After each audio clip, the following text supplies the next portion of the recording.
বিভিন্ন গ্রামে আছে অনেকে কাজ কাম না কইরা টাকা আছে আর খালি সুদে টাকা দেয়। আপনাদের এলাকার কথা বলছি না, আছে এরকম? সুদ সগীরা গুনাহ না কবিরা গুনাহ? আবার সুদ খুঁড়তে দেখলেও বোঝা যায় না, ইয়া লম্বা দাড়ি, ধবধবে সাদা পাঞ্জাবি টুপি পায়জামা, দেখলে মনে হয় জান্নাত থেকে পালায় আসছে বেচারা। আবার এখানেই শেষ নয়, মসজিদ কমিটির গুরুত্বপূর্ণ পদও তার জন্য আছে, সুদও খায় আবার নামাজও ছাড়ে না। এইরকম এক সুদখোর একবার ফজরের নামাজ পুরা বের হয়েছে। কি পুরা বের হয়েছে? এখন ভাতিজা একটাকে দিয়েছিল সুদে টাকা, আজকেই টাকা দেওয়ার ডেট পেয়ে গেছে রাস্তায়। ভাতিজা কি খবর, আজকে না তোমার টাকা দেওয়ার ডেট? কয় চাচা মাত্র নামাজ পুরা বের হইলেন। এটা কেমনে বলেন, যান না বাসায় নিয়ে আসবেন।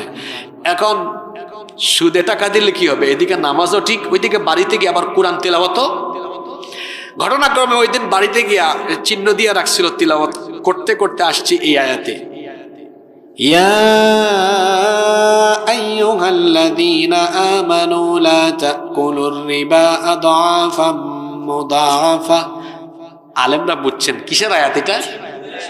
ওই সময় ওই ভাতিজা সুদের টাকা নিয়ে হাজির, চাচা হাজির, এই ডিস্টার্ব করিস না, আমি তিলাওয়াতে আছি, পকেটে ঢুকাই দিয়ে চলে যা। চাচা তিলাওয়াত করে কিসের আয়াত, ঢুকাই কি? এরকম সুদখোর আমার সমাজে নাই।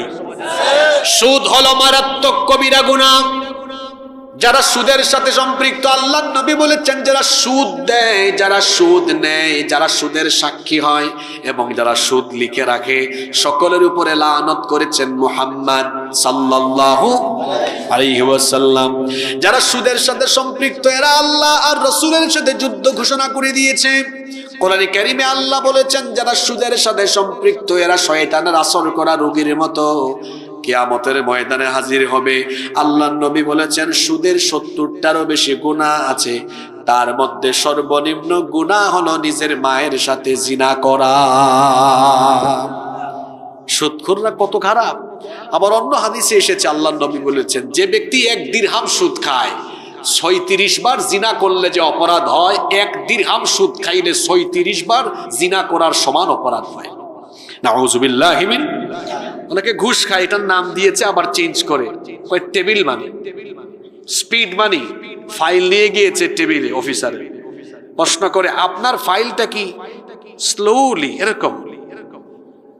এরকম রানিং হোক চান নাকি একদম দ্রুত যাবে? সবাই তো দ্রুতই চায়। কয় দ্রুত যদি চান তাইলে স্পিডে ফাইল যাবে, স্পিড মানি ছাড়েন। কি মানি? আবার অনেকে নাম দিয়েছে টেবিল মানি, অনেকে নাম দিয়েছে কমিশন দেন, বকশিস দেন, পার্সেন্টেজ, এরকম বিভিন্ন নামে আছে না নাই?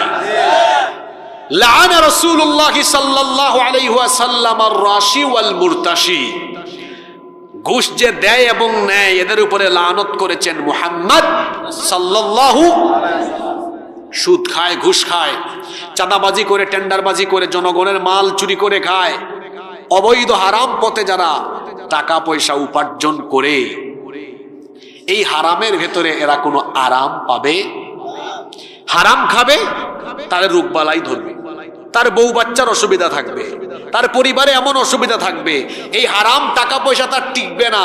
আল্লাহ এমন এমন মুসিবত দিবেন, তার সব হারাম সম্পদ ধ্বংস হয়ে যাবে। এজন্য হারামে কোনো কি পাওয়া যায় না। হালাল অল্প হলেও সেটাতে বরকত দেন কে? এজন্য খবরদার, মারাত্মক কবিরা গুনাহ হলো হারাম পন্থায় উপার্জন করা বা হারাম খাওয়া। এই যে হারাম উপার্জন করেন কেন? আপনার বউ বাচ্চা পরিবারকেই তো ভালো রাখার জন্য, কিন্তু এই পরিবার কিয়ামতে কোনো আপনার কাজেও লাগবে না, এরা আপনাকে চিনবেও না, আপনার থেকে বরং উল্টা আপনারা দেখলে পালিয়ে যাবে। এই জন্য হারাম খাবেন না। কিভাবে নেক কাজের মাধ্যমে সগীরা গুনাহ মাফ হয়? যেমন কোন ব্যক্তি যখন ওযু করে, আল্লাহর নবী বলেছেন সে যখন অজুর পানি দিয়ে তার অঙ্গ প্রত্যঙ্গ গুলো ধৌত করা আরম্ভ করে, অজুর পানি যখন তার অঙ্গ প্রত্যঙ্গ ধুয়ে তারপরে গড়িয়ে পড়তে থাকে, তখন অজুর পানির সাথে তার গুনাহগুলো ঝরে পড়তে থাকে। সুবহানাল্লাহ।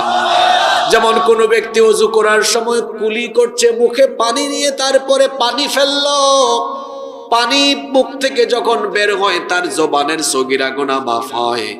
যখন সে তার মুখমণ্ডল ধৌত করে অজুর পানি যখন তার এই চেহারা তার মুখমণ্ডল গড়িয়ে গড়িয়ে পড়ে তার চোখের গুনাহ মাফ হয়, তার মুখমণ্ডলের সগীরা গুনাহ মাফ হয়ে যায়। সে যখন দুই হাত ধৌত করে, দুই হাত গড়িয়ে গড়িয়ে যখন পানি পড়ে পানির সাথে গুনাহগুলো ঝরে পড়ে, বান্দা যখন দুই পা ধৌত করে তখন অজুর পানি দুই পা দিয়ে গড়িয়ে গড়িয়ে পড়ার সাথে তার গুনাহগুলো তখন ঝরে পড়তে থাকে। এইভাবে নেকামলের মাধ্যমে সগীরা গুনাহ মাফ হয়। যেমন কোন ব্যক্তি যখন ঘর থেকে বের হয়ে মসজিদের উদ্দেশ্যে হাঁটা আরম্ভ করে, আল্লাহর নবী বলেছেন যখন সে ঘর থেকে বের হয়ে মসজিদের উদ্দেশ্যে হাঁটা আরম্ভ করে প্রতিটি পদক্ষেপে পদক্ষেপে প্রতিটি কদমে কদমে তার আমলনামা থেকে যিনি সগীরা গুনাহ মাফ করে দেন তিনি কে? আবার আরেকটা লাভজনক আমল হলো দুরুদ। কেউ যদি নবীর উপরে দুরুদ পাঠ করে, আল্লাহর নবী বলেছেন মান সাল্লা আলাইয়া সালাতান ওয়াহিদাতান, কেউ যদি আমার উপরে একবার দুরুদ পাঠ করে সাল্লাল্লাহু আলাইহি আশরু সালাওয়াত, যে ব্যক্তি আমার উপরে একবার দুরুদ পড়বে আল্লাহ ওই ব্যক্তির উপরে একবার নয় 10 বার আল্লাহ রহমত নাজিল করেন। এখানেই শেষ নয়, ওয়া হুত্তাত আনহু আশরু খাতিআত, যখন কোন ব্যক্তি নবীর উপরে একবার দুরুদ পাঠ করে তখন তার আমলনামা খুলে তার আমলনামা থেকে সঙ্গে সঙ্গে 10টা সগীরা গুনাহকে ডিলিট করে দেওয়া হয়। তাহলে বোঝা গেল সগীরা গুনাহ নেকামলের মাধ্যমে মাফ হয়, তবে শর্ত হলো কি থেকে বাঁচতে হবে? জোরে বলেন, কি থেকে বাঁচতে হবে? কবিরা গুনাহে লিপ্ত থেকে কেউ যদি নেক আমল করে করে করে করতে থাকে তার কোনো আমল আল্লাহর দরবারে কবুল হয়? আমার সমাজে এমন বহু আলহাজ ইমান আলী আছে, নাম তার ইমান আলী। এই ইমান আলী সমান তালে প্রতিদিন কবিরা গুনাহ করে, আবার নামাজেও সামনের কাতারে থাকে। আবার এই ছেলেটারে ধরে আনতো, বেয়াদব ছেলে, কি কথা চলতেছে তুমি বুঝো? আমি যে কথা বলছি এটা তোমার পাশের বাড়ির সাথে এখন এই কথাটা মিলবে। ব্যাককল ছেলে, এটা কি আসমানের উপরে আর জমিনের নিচের ওয়াজ হয়? কি উদাহরণ চলে তোমার ঘরের সাথে, উদাহরণ মিলবে এখন, আপনার গ্রামের সাথে মিলে যাবে এখন। কথা কি বলছি বলেন তো? কবিরা গুনাহে লিপ্ত, সে নামাজের সামনের কাতারে, হজের সময় সবার আগে, বিমানের বিজনেস ক্লাসে, ওমরা বছরে 2-3 বার, নামাজও আছে, মাহফিলও আছে, মাহফিলের আয়োজক, মাহফিলের অতিথি, সভাপতি, বক্তা, শ্রোতা।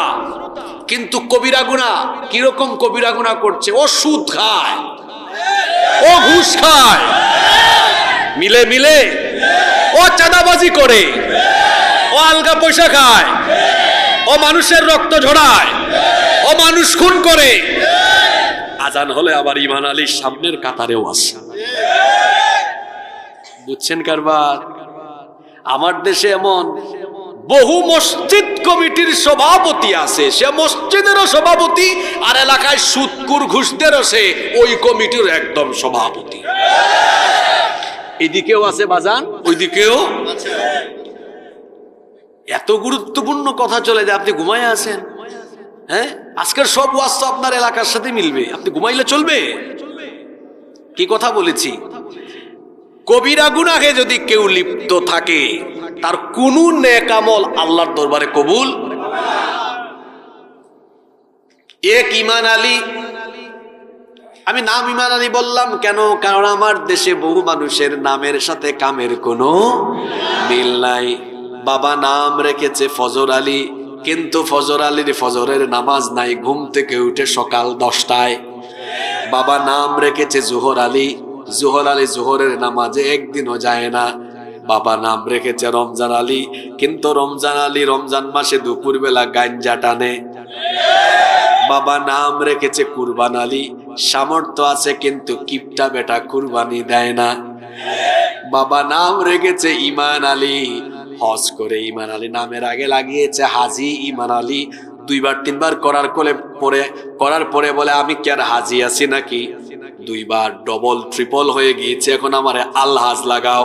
আলহাজ ইমান আলীর নাম ইমান আলী হলেও তার ইমানের খবর হলো কথা বলার সময় মিথ্যা বলে, বেঈমানি করে, এরপরে মানুষের সাথে প্রতারণা করে, সুদ খায়, ঘুষ খায়, চুরি করে, টেন্ডারবাজি করে, জনগণের হক মাইরা খায়। এই জাতের বহু ইমান আলী আমার সমাজে আছে না? না, এই জাতের বহু ইমান আলী আমাদের সমাজে। 2 প্রকার গুনার কথা বলছে, কিন্তু সগীরা গুনাহ বান্দা করছে, ভুলবশত হয়ে গিয়েছে, ওইটা নেক আমলের মাধ্যমে কি হবে? কি হয়ে যাবে? ডিলেট কি হবে? ডিলেট। কিন্তু কবিরা গুনাহে লিপ্ত ব্যক্তির কোন আমল আল্লাহর দরবারে কবুল। তাহলে বোঝা গেল যে গুনাহের শাস্তি বড় মারাত্মক এবং এটা মানুষকে জাহান্নামী বানিয়ে ফেলে, এই গুনাহটা কোন গুনাহ? জোরে বলেন, কোন গুনাহ? তাহলে আমি আপনি সেই কবিরা গুনাহ থেকে বাঁচার দরকার আছে না নাই? আজকে এমন কয়েকটা কবিরা গুনার কথা বলবো যা আপনার এলাকায় চলে, এমন কি আপনার নিজের সাথে মিলতে পারে। যদি মিলে তো আমি কি করব? আজকে তওবা করব ইনশাআল্লাহ। মনোযোগী থাকবেন তো? নাম্বার 1, কবিরা গুনাহের মধ্যে সবচাইতে বড় কবিরা গুনাহ হলো আকবারুল কাবাইরি আশশিরকু বিল্লাহ। সবচাইতে বড় কবিরা গুনাহ হলো আল্লাহর সাথে শিরক করা। আল্লাহর সাথে কি করা? মা মানা শিরক? হোয়াটস দ্য মিনিং অফ শিরক? শিরক শব্দের অর্থ কি?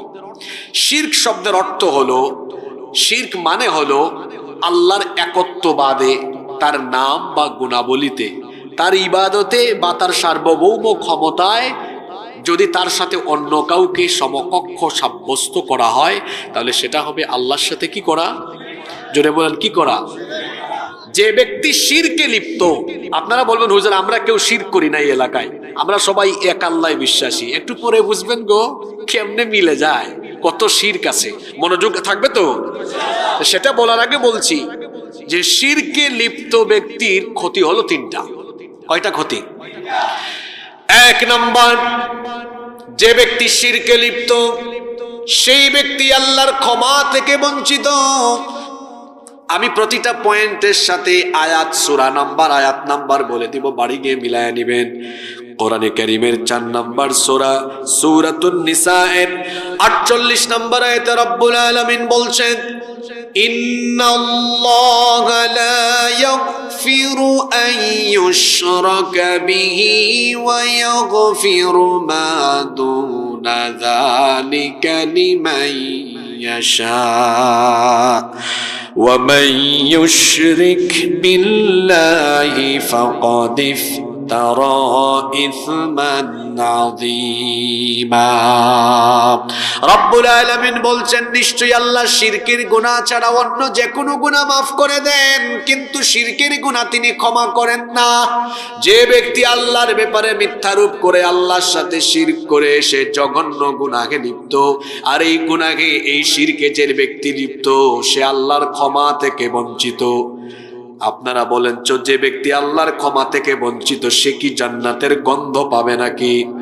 তাহলে শিরকে লিপ্ত ব্যক্তি কি থেকে বঞ্চিত? আল্লাহর ক্ষমা থেকে। জোরে বলেন, কি থেকে?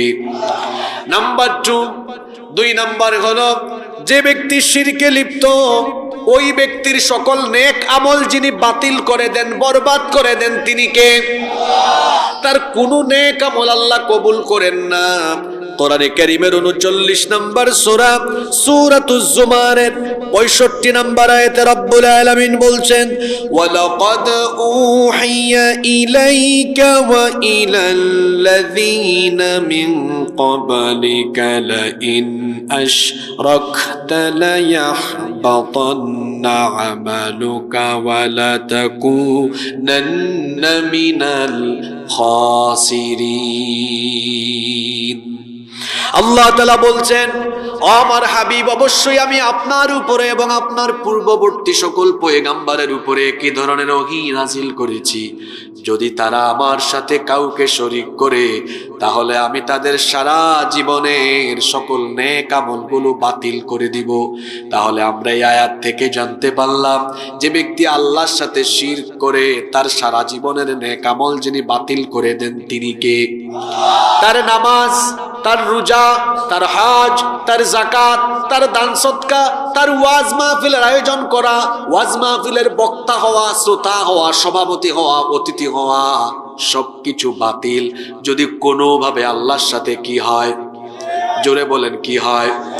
শিরকে লিপ্ত ব্যক্তির 3 নাম্বার ক্ষতি হলো ওই ব্যক্তির জন্য আল্লাহ জান্নাত হারাম করে দিয়েছেন এবং তার জন্য জাহান্নাম যিনি অবধারিত করে রেখেছেন তিনি কে? রব্বুল আলামিন কোরআনে কারীমের 5 নাম্বার সূরা সূরাতুল মাইদা এর 72 নাম্বার আয়াতে বলছেন, ইন্নাহু মান ইউশরিক বিল্লাহি ফাকাদ হারামাল্লাহু আলাইহিল জান্নাতা ওয়া মাওয়াহুন নার। নিশ্চয়ই যে ব্যক্তি আল্লাহর সাথে শিরক করে আল্লাহ তার জন্য জান্নাত হারাম করে দিয়েছেন। ওয়া মাওয়াহুন নার ওয়া মা লিয-যালিমিন মিন আনসার। এবং আল্লাহ তার জন্য জাহান্নামকে অবধারিত করে দিয়েছেন, তার জন্য কোনো সাহায্যকারী থাকবে না। এই আয়াতগুলো থেকে আমরা জানলাম যে ব্যক্তি আল্লাহর সাথে শিরক করে সে কয়টা ক্ষতিতে নিমজ্জিত। পুরুষোচিত কণ্ঠে সবাই বলেন কয়টা ক্ষতি? দেখি তো ক্লাসের ভালো ছাত্রগুলো আমি ফাইন্ড আউট করি। এই 3টা পয়েন্ট কি বললাম? শিরকে লিপ্ত ব্যক্তি 1 নম্বরে আল্লাহর কি থেকে বঞ্চিত? ক্ষমা থেকে বঞ্চিত। দেখছেন সুসা বের হচ্ছে আর আসল ধান এখন বের হচ্ছে। আমি কিন্তু এইভাবে একটু পর পর প্রশ্ন করে আদায় করে ফেলি, অমনোযোগী হইেন না, কারণ কোরআনের কথার মতো দামি কথা পৃথিবীতে আর থাকতে পারে না। আছে 1 নাম্বার, যে ব্যক্তি আল্লাহর সাথে শিরক করে সে আল্লাহর কি থেকে বঞ্চিত? ক্ষমা। 2 নাম্বার, যে ব্যক্তি আল্লাহর সাথে শিরক করে ওই ব্যক্তির কি বাতিল? সকল নেক আমল বাতিল। 3 নাম্বার, তার জন্য কি হারাম। তাহলে বোঝা গেল শিরক বড় মারাত্মক কবিরা গুনাহ। এর সাথে লিপ্ত ব্যক্তির এত ক্ষতি, আল্লাহর ক্ষমাও নাই, তার কোনো নেক আমলের দামও আল্লাহর কাছে নাই, জান্নাতের গন্ধও পাবে না। তাহলে বোঝা গেল শিরক থেকে আমাদেরকে সচেতন থাকার দরকার আছে না নাই? শিরক কিভাবে ব্যক্তি থেকে নিয়ে পরিবার, সমাজ এবং রাষ্ট্র পর্যন্ত শিরক চলছে এবার আমি আপনাকে দেখাই। আল্লাহ ছাড়া অন্য কারো গায়েবী ক্ষমতা আছে এটা বলা বা বিশ্বাস করা হলো আল্লাহর সাথে শিরক করা। জাদু টুনা, বান মারা, শয়তানি জাদুবিদ্যা এগুলোতে যারা সম্পৃক্ত এদের ঈমান থাকে না, এরা মুশরিক হয়ে যায়। গ্রামে গঞ্জে অনেকে আছে ভাই ভাই, চাচা ভাতিজা বা প্রতিবেশী প্রতিবেশীকে বান মারে, জাদু টুনা করে, এরকম আছে না নাই? জাদুবিদ্যা হলো শয়তানি বিদ্যা। যারা জাদুবিদ্যা কিংবা যারা বান মারা এগুলোর সাথে সম্পৃক্তদের ঈমান থাকে না, এরা মুশরিক। তারপরে গ্রামে গঞ্জে অনেককে দেখা যায় গণকের কাছে যায়, জ্যোতিষীর কাছে যায়।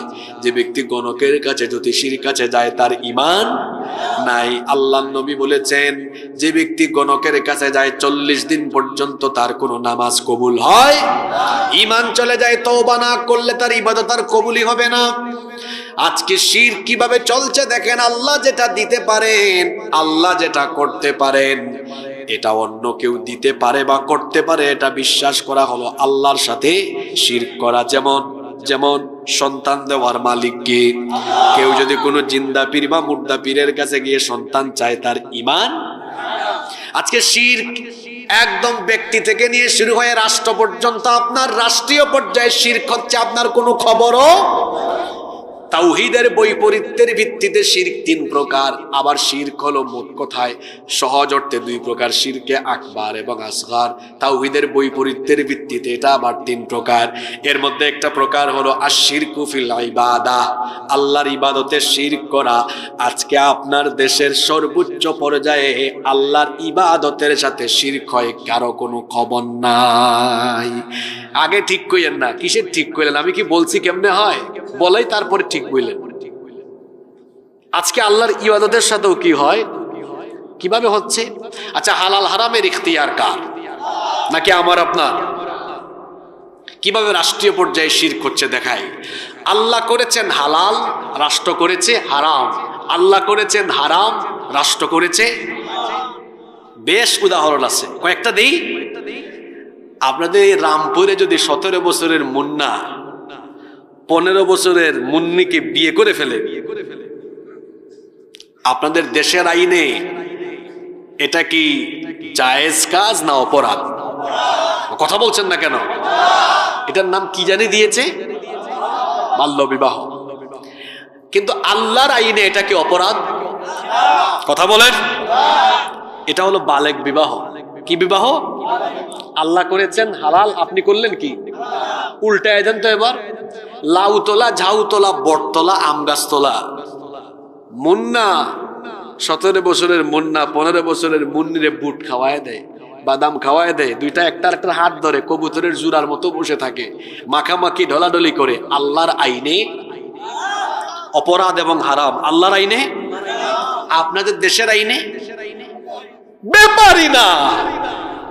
আপনার দেশের আইনে আল্লাহ করেছেন হারাম, আপনি করছেন কি? কথা বলে না কেন? আল্লাহ করেছেন এই যে 17 বছরের মুন্না 15 বছরের মুন্নির দিনে বুট খায়, ডলাডলি মাখামাখি করে, আল্লাহ করেছেন। আর আপনি বলেন ব্যাপার না, আপনি করলেন হালাল, ব্যাপার না এটা। আবার 17 বছরের মুন্না 15 বছরের মুন্নিকে বিয়ে করে আল্লাহ করেছেন হালাল, আপনি করেছেন আইনত অপরাধ। এভাবে রাষ্ট্রীয়ভাবে আল্লাহর সাথে শিরক করা হচ্ছে। হালাল হারামের ইখতিয়ার কার? বুঝতেছেন শিরক কোন দিকে ঢুকছে এখন? আপনি আগে ভাবছিলেন হুজুর এগুলাতে আমরা নাই, আরো আছে গো। বলবো সকল ক্ষমতার মালিক কে? না না না না না, আপনাদের দেশের আইনে একজন সরকার বলছে এই পোলাটা খুব ট্যালেন্ট। কেন ট্যালেন্ট আমি একটু পরে বলবো। দেশের আইনে হলো সকল ক্ষমতার উৎস। আচ্ছা, জনগণই যদি সকল ক্ষমতার উৎস হইতো, যদি মানুষের কাছে ক্ষমতা থাকতো, আপনার কি পেট ব্যথা, মাথা ব্যথা, ঘাড় ব্যথা, মাজা ব্যথা, কোমর ব্যথা, এত ব্যথা হইতো?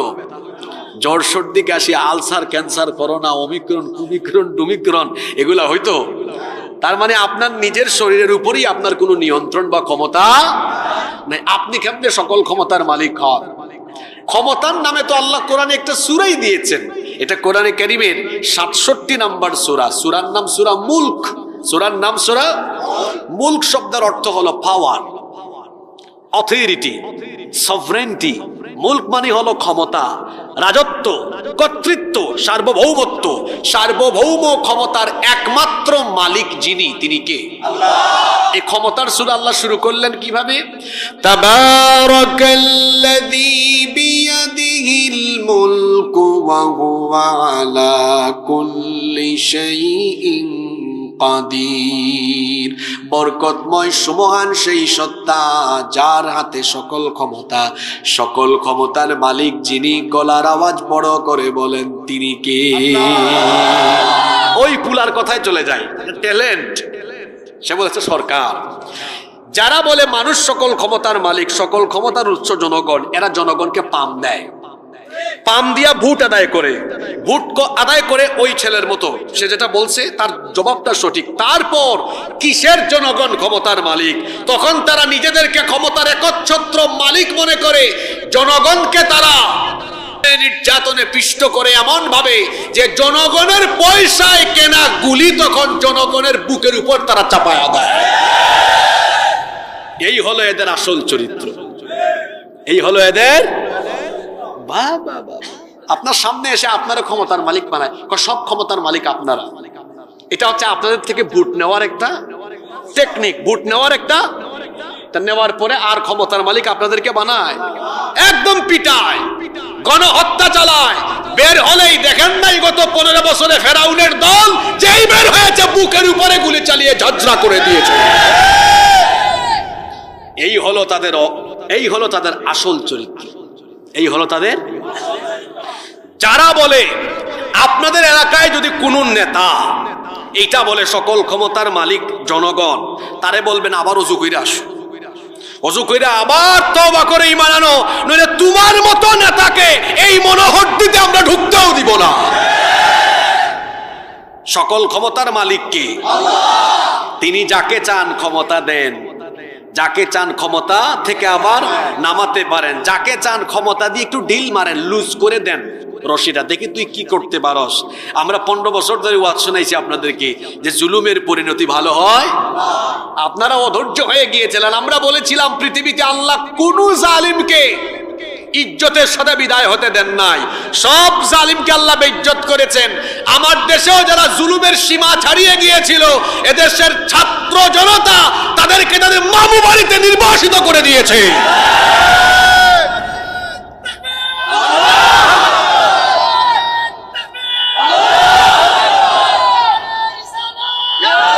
সম্মানিত উপস্থিতি, কষ্ট হচ্ছে আপনাদের? আরেকটা শিরক আছে আমাদের দেশে, এটা সংবিধানে একদম ঢুকানো আছে। কি? ধর্ম নিরপেক্ষ মতবাদ, সেকুলারিজম। আমার দিকে তাকান, এখানে যদি 5 ধর্মের 5 জনকে আনেন, মুসলমান, হিন্দু, বৌদ্ধ, খ্রিস্টান, ইহুদি, আরো যা আছে আনেন, বলেন তো এই 5 জন কেউ কি তার নিজের ধর্মের বিপক্ষে যাবে? মুসলমান মসজিদে যায়, হিন্দু মন্দিরে যায়, বৌদ্ধ তার গির্জায় যায়, খ্রিস্টান তার পেগুডায় যায়, চার্চে যায়, প্রত্যেকে তার উপাসনালয়ে আছে, সবাই যার যার ধর্মের পক্ষে, সবারই ধর্ম আছে। একমাত্র ধর্ম নাই একজনের, ধর্ম নাই একজনের, তার নাম শয়তান। তার নাম কি? শয়তানের কোনো ধর্ম আছে? তার কোনো ধর্ম? শয়তান হলো ধর্ম নিরপেক্ষ মতবাদী। এই ধর্ম নিরপেক্ষ মতবাদের কথা যারা বলে বা বিশ্বাস করে বা প্রতিষ্ঠা করার চেষ্টা করে, এরা হলো আল্লাহর জমিনে শয়তানের খলিফা। কার খলিফা? জোরে বলেন, কার খলিফা? শুনেছি সংবিধান সংস্কারের কাজ চলছে। ইউনূস সাহেবকে বলবো, এই কুফরি মতবাদ, এই শিরকি মতবাদ, ধর্ম নিরপেক্ষ মতবাদ, এটাকে সংবিধানের অনুচ্ছেদ থেকে বাতিল করে এটাকে ডাস্টবিনে নিক্ষেপ করতে হবে। আজকে শিরক একদম মাথার উপরে আছে, আমাদের রাষ্ট্রে পর্যন্ত আছে। সবচাইতে বড় কবিরা গুনাহের নাম কি? কথা বলেন, সবচেয়ে বড় কবিরা গুনাহের নাম কি? এই ধরনের শিরকি মতবাদ বা শিরকি কথাবার্তা, শিরকি আকীদায় যারা লিপ্ত, তাদের সাথে আমাদের কোনো সম্পর্ক, চলনে বলনে কথনে উঠা বসা চলাফেরায় আকীদা বিশ্বাসে কোনোভাবেই আল্লাহর সাথে শিরক করা যাবে না। আপনাদের কষ্ট হচ্ছে মনে হয়? তাইলে একটা কবিরা গুনাহের কথা বললাম। 2 নম্বর আরেকটি গুরুত্বপূর্ণ কবিরা গুনাহ হলো ফরজ নামাজ তরক করা, ফরজ নামাজ ছেড়ে দেওয়া। এটা কি গুনাহ? জোরে বলেন। এখন তো আওয়াজ বড় ছোট হয়ে গেল আপনাদের। এটা কি গুনাহ? প্রতিদিন নামাজ কয় ওয়াক্ত ফরজ? জোরে বলেন, কয় ওয়াক্ত? এই 5 ওয়াক্ত নামাজ কেউ যদি ছেড়ে দেয়, সে কবিরা গুনাহে লিপ্ত। কি গুনাহে লিপ্ত? একজন ইমানদারের প্রথম ডিউটি কি? জোরে বলতে হবে, প্রথম ডিউটি কি? নামাজ। বলেন তো শয়তান হাসে কখন আর কাঁদে কখন? মানুষ যখন সাজদা দেয়, শয়তান তখন এক পাশে গিয়ে আফসোস করে করে কাঁদে, আর মানুষ যখন সেজদা না দিয়ে নামাজ ছেড়ে দেয়, তখন শয়তান সবচেয়ে বেশি হাসে। তাহলে বেনামাজিরা 5 ওয়াক্ত নামাজ ছেড়ে এরা কারে হাসায়? জোরে বলতে হবে, কারে হাসায়? আমি তো আগেই বলেছি বাবারা, ভাইয়েরা, আজকে আসমানের উপরের কোনো ওয়াজ হবে না, জমিনের নিচের কোনো ওয়াজ, সব আমাদের মাঝখানে যা ঘটে তা হবে। তাহলে আমি তো এই সমাজের কথা বলছি, এই সমাজের যে আব্দুল করিম, আব্দুল সালাম, আব্দুল সাত্তার, এত সুন্দর সুন্দর নাম, এই ধরনের যে ব্যক্তিরা 5 ওয়াক্ত নামাজ প্রতিদিন ছেড়ে দেয়, এরা প্রত্যেক দিন 5 বার নামাজ ছেড়ে দিয়ে কারে হাসায়? কারে খুশি করে? আপনারা কারে খুশি করবেন? কারে খুশি করবেন? তা আল্লাহরে খুশি করতে হলে আজান হলে কোথায় যেতে হবে? শয়তান, তার নাম ইবলিস, এ ছিল কোথায়? জান্নাতে। সে জান্নাত থেকে বের হইছে কেন? একটা সাজদা না দেওয়ার। কয়টা সাজদা দেয় নাই? وَإِذْ قُلْنَا لِلْمَلَائِكَةِ اسْجُدُوا لِآدَمَ فَسَجَدُوا إِلَّا إِبْلِيسَ।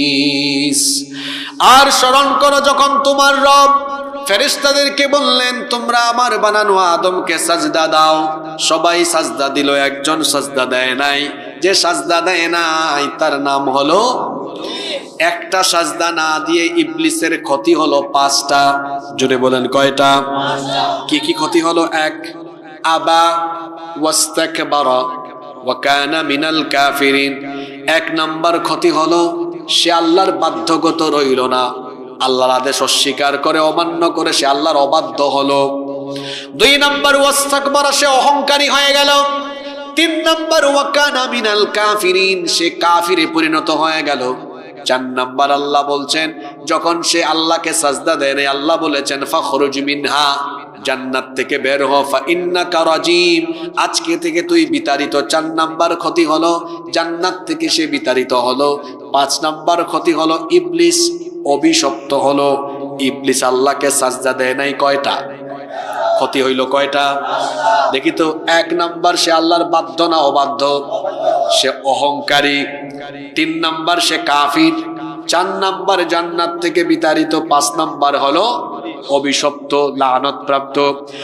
ইবলিস সাজদা না দেওয়ার কারণে জান্নাত থেকে বের হয়েছে। এজন্য ইবলিসের প্রথম চেষ্টা হলো, ইবলিসের প্রথম কর্মসূচি হলো আমিও এই মানুষকে সাজদা দেওয়াতে দিব না। এই জন্য আমরা যখন ঘুমাই, ঘুম থেকে নিয়ে শুরু করে একেবারে ঘুমানোর আগ পর্যন্ত 24টা ঘন্টা আমাদেরকে নামাজ থেকে দূরে রাখার জন্য আপ্রাণ জিহাদ করে শয়তান। এই যে রাতের বেলা আমরা যখন ঘুমাবো, ফজরে যখন যেন আমরা না উঠতে পারি, আল্লাহর নবী বলেছেন রাতের বেলা যখন তোমরা ঘুমাও তোমাদের মাথার পিছন দিক থেকে শয়তান তখন 3টা গিরা লাগায়। অনেক এলাকায় গিট্ট বলে, আপনারা গিরা বলেন না গিট্ট বলেন। 3টা গিট্ট লাগায়, প্রতিটা গিট্টর মধ্যে মন্ত্র পড়ে আর ফু দেয়। শয়তানেরও কিন্তু মন্ত্র আছে, নবীজি হাদিসে বলেছেন এই মন্ত্র পড়ে আলাইকা লাইলুন তাওয়িল ফারকুদ, রাত অনেক লম্বা, তুমি আরাম করে ঘুমাও। কোন ব্যক্তি যখন ফজরের সময় ঘুম থেকে উঠে যায়, বিছানা ছেড়ে অলসতা ছেড়ে উঠে যায়, শয়তানের লাগানো 1 নাম্বার গিরা তখন ছুটে যায়। যখন সে ওযু করে শয়তানের লাগানো 2 নাম্বার গিরাটা ছুটে যায়। যখন সে নামাজে দাঁড়িয়ে যায় শয়তানের লাগানো 3 নাম্বার গিরা ছুটে যায়। তাহলে শয়তান চেষ্টা করে কি করে না? 1 সাজদা না দিয়ে ইবলিসের ক্ষতি কয়টা? 1টা না দিয়ে তার যদি ক্ষতি হয় 5টা। 5 ওয়াক্ত আপনার জন্য সাজদা কয়টা? চিন্তা করছেন? 17 ওয়াক্ত। 17 ওয়াক্ত, কিন্তু সরি 17 ওয়াক্ত না, কি বললাম আমরা? নামাজ কত ওয়াক্ত? 5 ওয়াক্ত নামাজ হলো, সাজদা তো অনেকগুলা। আপনি যদি খালি ফরজও হিসাব করেন, হিসাব করে দেখেন তো, ফজরে 2 রাকাত, আমি যদি খালি ফরজগুলা ধরি, যদি ফরজগুলাও ধরি, 2 রাকাতে আছে কয়টা? 4টা। জোহরে 4 রাকাতে আছে কয়টা? 8টা। হইল কত? 12টা। আসরে 4 রাকাতে আছে আরো 8টা। 12 4 কত? 16। মাগরিবে আরো আছে 3টা। হইল কত? হইল কত? 16 আর 6 না 19 ছিল নাকি আগে? পেস লাগাই দিলেন কেন? হ্যাঁ, বিসিএস খেলার হইতে পারবেন। ফজরে কয়টা? 4টা। ফজরে কয়টা? 4টা। জোহরে কয়টা? 8টা। আবার আসরে কয়টা? 8টা। 8 8 কত? 16। 16 আর এদিকে 4 কত? 20। 20 আর 6 26। 26 আর 8 34টা। 1 সাজদা না দিয়ে তার ক্ষতি যদি হয় 5টা, আপনি ডেইলি শুধু ফরজ হিসাব করলে হয় 34টা সেজদা। আপনার ক্ষতি যে কত হাজার হাজার কোটি আপনি কল্পনাও করতে পারবেন না। এত সাজদা ছাড়েন কেমনে আপনি? হ্যাঁ, রাত 12টা পর্যন্ত ওয়াজ শুনে, ফজর আলীর ফজর, ওয়াজ মাহফিলের আয়োজক মাহফিলের পরের দিন ঘুমের থেকে উঠছে সকাল 9টায়। আছে না নাই? যদি বলেন আছে না নাই? আচ্ছা, আমাকে আজকে আপনারা দেখছেন, প্রথম দেখছেন, এরকম অনেকে আসেন না, জীবনে কোনোদিন দেখেন নাই। আমার দিকে তাকান। না, আমি এটা আমার কথা, আমার ঢুল পিটানোর জন্য আনি না, এটা উদাহরণ দিচ্ছি। আমারে যারা আগে কোনোদিন দেখেন নাই, আমার মা বাপ ভাই বোন হয়তো আমার মাথা না থাকলে হাত পা দেখেই বুঝবে, কিন্তু আপনারা তো আমাকে দেখেন নাই। এখন আজকে যদি গলা কাটা হাসিবুর রহমান এখানে আসতেন, মানে এই যে গলা থেকে নিয়ে বুক থেকে একদম মাথা পর্যন্ত নাই, পা থেকে বুক পর্যন্ত এতটুকু অংশ আছে, এই যে কমিটি যদি বলে এটা হাসিবুর রহমান, বিশ্বাস করবেন সবাই? হ্যাঁ, এখন তো ফিঙ্গারপ্রিন্ট বা ডিএনএর মাধ্যমে মানুষ চেনা যায়, কিন্তু সাথে সাথে চেনার উপায় হলো তার কি দেখা? চেহারা দেখা। আল্লাহ না করুক এই এলাকায় যদি একটা ভয়াবহ অ্যাক্সিডেন্ট হয়, 4-5 জনের মুখের উপর দিয়ে যদি চাকা চলে যায়, সব থেতলায়া যায়, কোন সাংবাদিক এসে কি বুঝতে পারবে এর পরিচয়টা কি? তাহলে মানুষের পরিচয়ের মূল আলামত বডির নিচে না উপরে? জোরে বলেন। তাহলে মানুষের এই 3.5 হাত বডির মূল অংশটা কোথায়? উপরে। মাথাটা হলো মূল। এই যে ব্রেইন আছে এখানে, এটা হলো শরীরের নিয়ন্ত্রণকারী ড্রাইভার, এখান থেকেই সব পরিচালনা হয়। হিউম্যান ব্রেইনকে বলা হয়, মানুষের ব্রেইনকে বলা হয় মানুষের গোটা দেহের পরিচালক, ওখান থেকেই সব সিগন্যাল আসে। তাহলে মাথাটা হলো গুরুত্বপূর্ণ। 3.5 হাত বডির যেমন মাথা গুরুত্বপূর্ণ, ইসলামও যদি একটা ফুল বডি বা ফুল বিল্ডিং হয়, তাহলে এর মূল মগজ বা মাথা হলো নামাজ। মাথা হলো কি? নামাজ। মাথা কেটে ফেললে যেমন কোন ব্যক্তির পরিচয় জানা যায় না, ইসলামের মাথা, ইসলামের ইবাদতের মগজ হলো নামাজ। নামাজ যদি কেউ বাদ দেয়, নামাজ যদি কেউ ছেড়ে দেয়, তাহলে তার মুসলমানিত্বের প্রকৃত পরিচয়ও পাওয়া যায় না। সবচেয়ে বড় নেক আমল হলো, সবচেয়ে বড় নেক আমল কি? আল্লাহর নবী বলেছেন, বাইনাল আবদি ওয়া বাইনাল কুফরি তারকুস সালাহ। আল্লাহর বান্দা আর কাফিরের মধ্যে পার্থক্য হলো নামাজ ছেড়ে দেওয়া। আল্লাহর বান্দা নামাজ ছাড়তে পারে?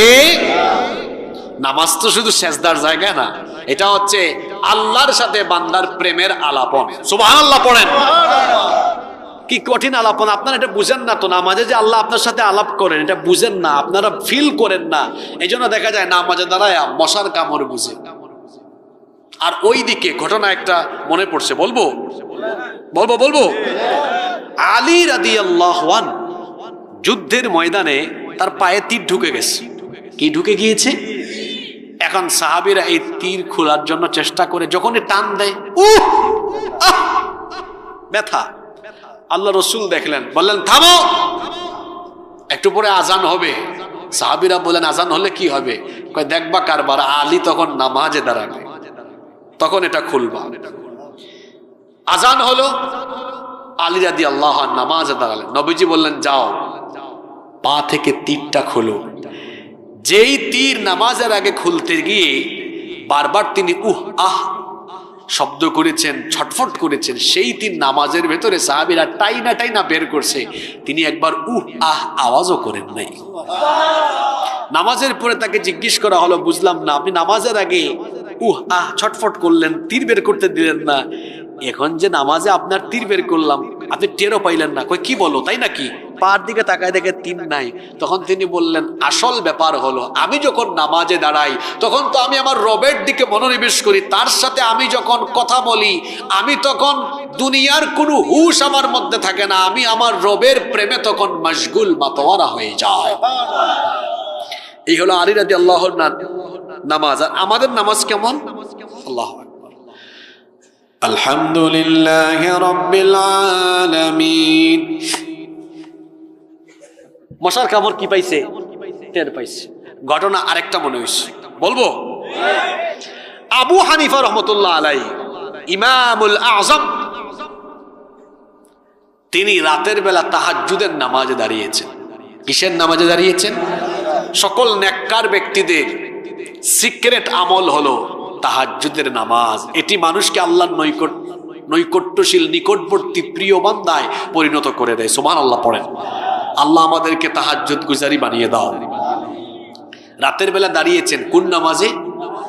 পাশের বাড়িতে প্রতিবেশীর ঘরে আগুন লেগেছে, তো প্রতিবেশীর ঘরে আগুন লাগলে তো আশেপাশের সবাই এগিয়ে আসে, গ্রামের সবাই আসছে, এসে আগুন নিভাচ্ছে। কিন্তু সবাই তাকিয়ে দেখলো পুরা গ্রামের মানুষ এখানে চলে আসলো, আবু হানিফা কোথায়? গিয়ে আবু হানিফা রহমতুল্লাহ আলাইহির বাড়িতে দরজায় নক করছে। তিনি অনেকক্ষণ পরে দরজা খুলছেন। লোকজন বলে, আস্তাগফিরুল্লাহ, আপনার পাশের ঘরে আগুন লেগেছে, গোটা গ্রামের মানুষ হইচই করে আগুন নিভিয়েছে, আপনি কোথায় ছিলেন? এত স্বার্থপর কখন থেকে হলেন আপনি যে এত আওয়াজ শুনেও আপনি বের হলেন না, এগিয়ে আসলেন না? এ কেমন প্রতিবেশী আপনি? তিনি বললেন, কি বলছেন? কোথায়, কখন, কার বাড়িতে কখন আগুন লেগেছে? আচ্ছা, আপনাদের এলাকায় যদি এমন ঘটনা হয়, উনার বাড়ির পাশে আমার বাড়ি, আগুন লাগছে, আপনারা গিয়ে নিভাইলেন, তারপরে আমারে পাইছেন, বাড়ি থেকে বের করলেন, আমি যদি বলি কখন, কিভাবে হলো, ভালো বলবে না পাগল বলবে? লোকজন বলল, আবু হানিফা, আমরা এতদিন ভাবতাম তুমি বড় বিচক্ষণ মানুষ, কিন্তু তোমার মতো জ্ঞানী মানুষও যে ঠাট্টা উপহাস মস্করা করে, এটা তো আমরা জানতাম না, কখন থেকে এরকম হয়ে গেলে? তিনি বললেন, ওয়াল্লাহি, আল্লাহর কসম, সত্যি সত্যি আমি টেরই পাইনি, কারণ তোমরা যখন আমার প্রতিবেশীর ঘরের আগুন নেভানোর কাজে ব্যস্ত ছিলে, আবু হানিফা তো তখন যায় নামাজে দাঁড়িয়ে নামাজে আল্লাহকে সাজদা দিয়ে, আবু হানিফা তখন জাহান্নামের আগুন নেভানোর কাজে আল্লাহর সাথে প্রেমের আলাপে মশগুল ছিল। সুবহানাল্লাহ। এই হলো তাদের নামাজ। আমি বলছিলাম, নামাজ শুধু আনুষ্ঠানিক ইবাদত আর সাজদা দেওয়ার জায়গা না, নামাজে আল্লাহ বান্দার সাথে কথা বলেন। নামাজ হলো জান্নাতের চাবিকাঠি। আমরা জান্নাতে যেতে চাই কি চাই না? একটা বিল্ডিং এখানে আছে, কিন্তু এটা তালা দেওয়া, চাবি ছাড়া কি ঢুকতে পারবেন? চাবি লাগবে ঢোকার জন্য। আল্লাহ আপনাদেরকে জান্নাত দিতে চান, আপনারাও জান্নাতে যেতে চান, আল্লাহও আপনাদেরকে জান্নাত দিতে চান। এজন্য আল্লাহ কত দয়াবান, একবার নয়, দুইবার নয়, তিনবার নয়, চারবার নয়, প্রতিদিন আল্লাহ 5 বার আপনাদেরকে মুয়াজ্জিন দিয়ে ডাকান, হাইয়া আলাস সালাহ, নামাজের জন্য আসো। মুয়াজ্জিন দিয়ে ডাকাইয়া আল্লাহ দেখেন, ডাকাইয়া আনেন, আয় বান্দা আয় না, তোর জন্য তো জান্নাত বানিয়েছি, আয়, আমি ডাকাইছি তোকে, আয় আয় আমারে সাজদা দে, আর সাজদা দিয়ে তোর জন্য বানানো জান্নাতের চাবিটা আমার কাছ থেকে নিয়ে নে। সুবহানাল্লাহ। কয়বার ডাকেন আল্লাহ? চিন্তা করছেন? আল্লাহ ডাকান, মুয়াজ্জিন দিয়া ডাকান, হাইয়া আলাস সালাহ, নামাজের জন্য আসো। ব্যাককল নামাজে যায় না। আর যুবক তো খুব তামাশায় লিপ্ত। এখন যৌবনের সাজদার দাম অনেক বেশি আমার ভাইয়েরা। এই রামপুর এলাকায় দেখবেন অনেক বয়স্ক বাবা এখন আর রুকু দিতে পারে না, সাজদা দিতে পারে না, ইশারায় নামাজ আদায় করে। এই জন্য তো আমরা বলি, যৌবনে যত বেশি পারেন সাজদা দেন, কারণ বৃদ্ধ বয়সে অনেকে রুকু সাজদা ছাড়াই ইশারায় নামাজ আদায় করে। তখন আপনি আফসোস করবেন, কেন যৌবনকে কাজে লাগালাম না। আর এই যৌবনের প্রতিটা সাজদা কত দামি, আল্লাহ কিয়ামতের মাঠে বলবেন, রামপুরের 15, 16, 17, 18, 20, 22, 25, 30 বছরের যুবকেরা কোথায়? ফেরেশতারা বলবে, আল্লাহ এই রামপুরের যুবক ছেলেগুলা দিয়ে আপনি কি করবেন? কয়, দেখো না, আজকে এই হাসরের কঠিন দিনে আরশের ছায়া ছাড়া কোনো ছায়া নাই, আমার ওই যুবকদেরকে ডেকে আনো, যুবক বান্দাদেরকে যারা যৌবন বয়সে তামাশা করে নাই, রং ঢং করে নাই, আজান হলে মসজিদে গিয়ে সাজদা দিয়েছে, রামপুরের যুবকগুলোকে ধরে আনো, আর আমার আরশের ছায়ার নিচে তাদেরকে রেখে দাও। সুবহানাল্লাহ। যুবক ভাইয়েরা, আল্লাহর আরশের নিচে ছায়া চান কি চান না? আজান হলে যাব কোথায়? নামাজ ছাড়বেন? আওয়াজ তো হইল না, নামাজ ছাড়বেন? পায়ে ধরে বলে যাচ্ছে, নামাজ ছাড়বেন না। যারা যুবক ভাইয়েরা আছেন, এই সময়টাই হলো আমার ইবাদতের সময়। আল্লাহ বোঝার তৌফিক দেন। কষ্ট হচ্ছে নাকি বেশি? 10-12 মিনিট থাকতে পারবেন না? আজকে গুরুত্বপূর্ণ ওয়াজ হচ্ছে। 1 নাম্বার বলেছি আল্লাহর সাথে কি করা, 2 নাম্বার ফরজ নামাজ তরক করা, 3 নাম্বার অন্যায়ভাবে অবৈধ পথে হারাম পথে সম্পদ উপার্জন করা, এটাও আরেকটা কবিরা গুনাহ। এটাও আরেকটা কি গুনাহ? এই যে একটু আগে সবচেয়ে বড় ইবাদতের কথা বললাম, কি? নামাজ। নামাজ সহ অন্যান্য যত ইবাদত আছে, সকল ইবাদত কবুল হওয়ার শর্ত হলো, হ্যাঁ বলেন কি? হালাল রিজিক, হালাল খাওয়া। খাইতেছে হারাম, খায়া খায়া পেট বানাইছে তরমুজের মতো। এত হারাম খায়, এত হারাম খায়, এত চুরি, এত ডাকাতি। চুরি ডাকাতি তো আমরা গত 15 বছর অনেক দেখলাম। আসলে ভালো মানুষ পালিয়ে যায় না, পালিয়ে যায় চোর। পালিয়ে যায় কে? আপনাদের রামপুরে একজনের বাড়িতে রাতের বেলা চোর ঢুকেছে, তো বাড়িওয়ালা বা গৃহস্থ, আপনারা কি বলেন, বাড়িওয়ালা না গৃহস্থ? বাড়িওয়ালা টের পাইছে, টের পেয়ে বলছে চোর। পাশের বাড়ির আরেকজন শুনছে, ওও বলছে চোর। পাশের বাড়ির আরেকজন বলছে চোর। এরকম আওয়াজ যাইতে যাইতে চলে গেছে মসজিদের ইমাম সাহেবের কানে। উনি আর চোর চোর বলে না, একটু গলাটা ঝাঁকি দা, মাইক খুলে, রামপুরবাসী অমুকের বাড়িতে চোর ঢুকেছে, লাঠি সুটা নিয়ে এগিয়ে আসেন। এখন যখন সব মানুষ লাঠি সুটা নিয়ে এগিয়ে আসলো, তখন কি চোর এটা দেখার পরে বলে আসেন না আমার একটু ধরেন, এটা বলে না পালিয়ে যাওয়ার চেষ্টা করে? জোরে বলেন। আমার দেশে জনগণ, ছাত্ররা, যুবকেরা, তরুণেরা উন্নয়নের নামে চুরি ডাকাতির খবর পায় নাই। যখন এটা টের পেয়েছে আর জুলুম উপলব্ধি করতে পেরেছে, সবাই মিলে যখন ঐক্যবদ্ধ সোচ্চার, ঐক্যবদ্ধ আওয়াজ জালিমের বিরুদ্ধে তুলেছে, তখন চোর ডাকাতেরা জামাতের সাথে দেশ থেকে পালিয়ে গিয়েছে। কিরকম চোর এটা তাদের বক্তব্যেই বোঝা যায়। তিনি তো বলছেন আমার পিয়ন ছিল, কত কোটি টাকার মালিক? নরসিংদীর মানুষ জানে কি ছাড়া জানি চলে না, হেলিকপ্টার ছাড়া। তা আপনি এই বক্তব্য দিয়ে কি বুঝাইলেন? তার মানে আপনার ডানে বামে চতুর্দিকে আপনি চোর ডাকাত লালন পালন করেছেন। অন্যায় ভাবে, অবৈধ পথে, হারাম পন্থায় উপার্জন করলে ওই ব্যক্তির কোনো ইবাদত আল্লাহর কাছে কবুল। ঘটনা আরেকটা মনে হয়েছে, বলবো। এক আল্লাহর কুতুব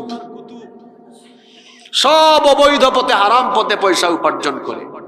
হজের সময় তাও বিমানের ইকোনমি সিট না, বিজনেস ক্লাসের টিকিট কেটে তারপর হাদি সাহেব জিদ্দা বিমানবন্দরে নেমে, আরে বাপ রে বাপ, ইহরামের কাপড় পরে শুরু করছে তালবিয়া, লব্বাইক আল্লাহুম্মা লব্বাইক লব্বাইক লা শারীকা লাক লব্বাইক ইন্নাল হামদা ওয়ান নি'মাতা লাক ওয়াল মুলক লা শারীকা লাক। লব্বাইক আল্লাহুম্মা, আল্লাহ আমি হাজির, আল্লাহ আমি হাজির, আমি উপস্থিত হয়ে গেছি, আমার অ্যাটেন্ডেন্স নাও। আল্লাহ তখন বলেন হারামখোর, অবৈধ পন্থায় হারাম পথে উপার্জনকারী তোর মতো হারামখোরের অ্যাটেন্ডেন্স আমি আল্লাহ কবুল করলাম না। কথা কি বোঝা যায়? যে কোনো ইবাদত কবুল হওয়ার পূর্ব শর্ত হলো কি? খাওয়া। খবরদার, হারামের দিকে ধাবিত হওয়া যাবে না। বিভিন্ন গ্রামে আছে অনেকে কাজ কাম না কইরা টাকা আছে আর খালি সুদে টাকা, খালি সুদে টাকা দেয়। আপনাদের এলাকার কথা বলছি না, আছে এরকম? সুদ সগীরা গুনাহ না কবিরা গুনাহ? আবার সুদ খুঁট দেখলেও বোঝা যায় না, ইয়া লম্বা দাড়ি,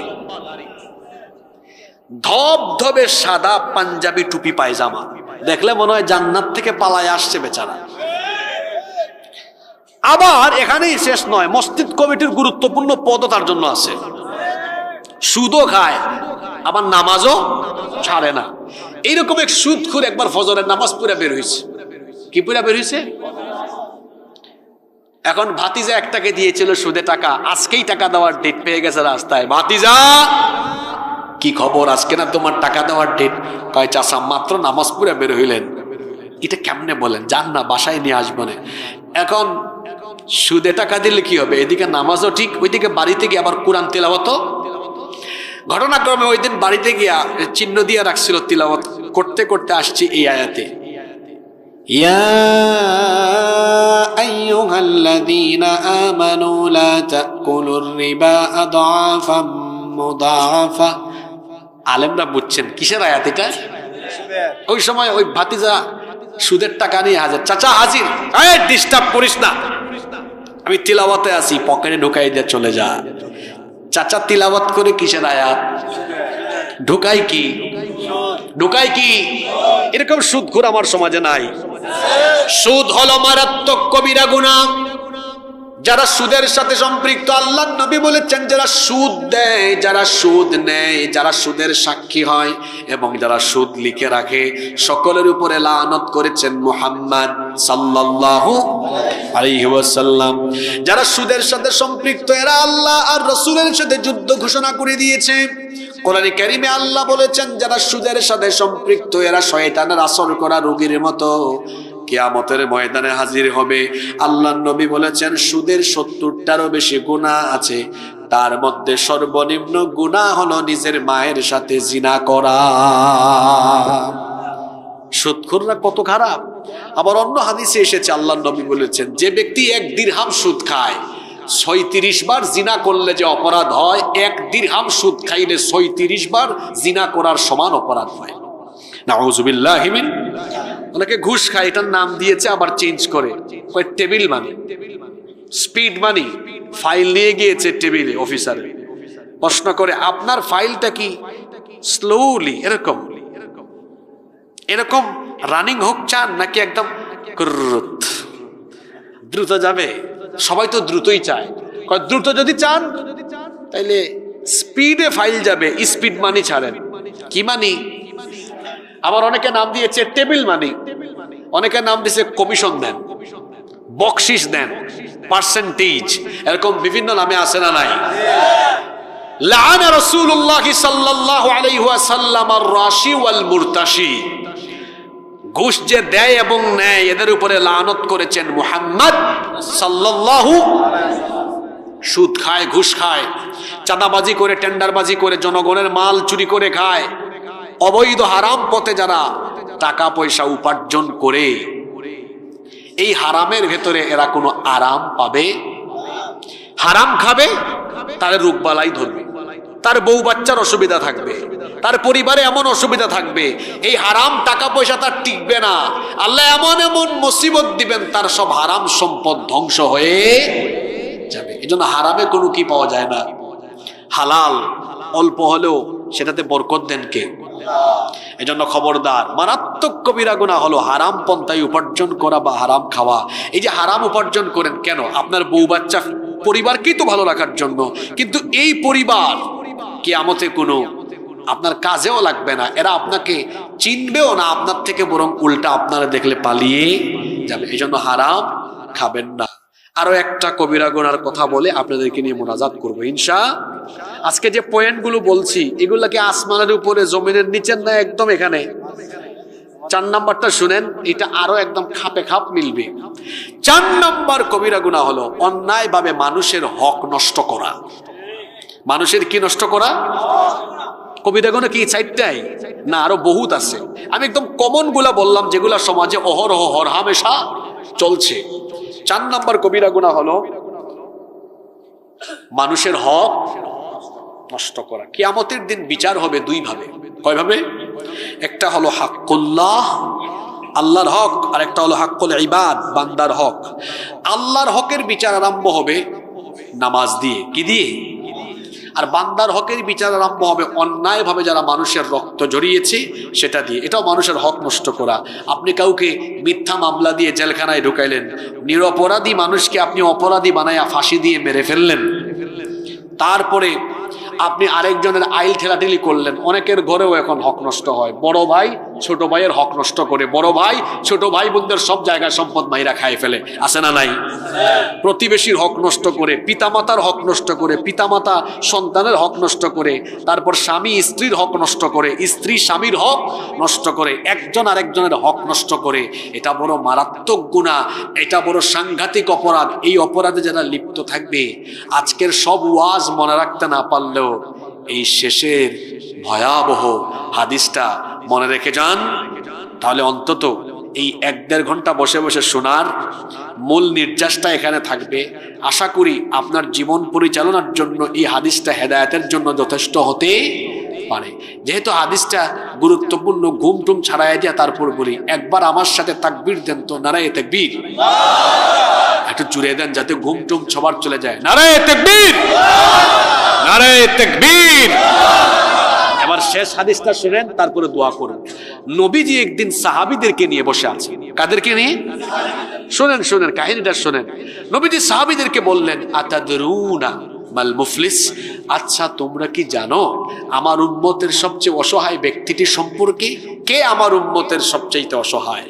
আচ্ছা আমি যদি আপনাদেরকে বলি সবচেয়ে অসহায় কে, আপনারা বলবেন হুজুর আমাদের এলাকার জমিরউদ্দিন, ঘর নাই বাড়ি নাই কিছু নাই, সবচেয়ে অসহায়। নবীজি সাহাবীদেরকে বললেন, তোমরা বলো তো আমার উম্মতের সবচেয়ে অসহায় ব্যক্তিটি কে?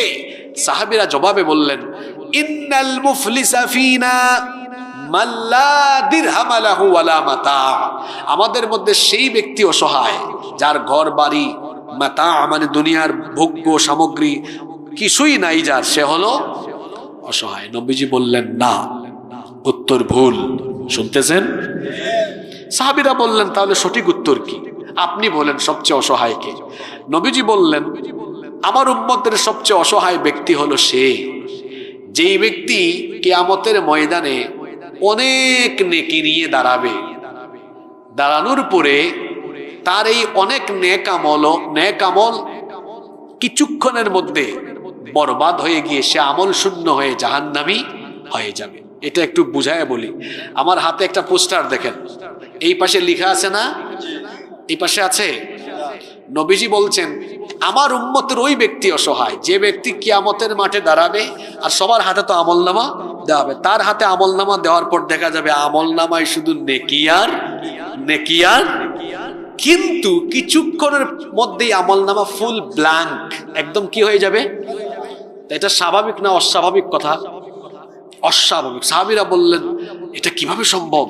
এত নেক আমল নিয়ে দাঁড়াবে তারপর একদম ফুল ব্ল্যাঙ্ক হয়ে যাবে, খালি হবে, এটা কিভাবে হবে?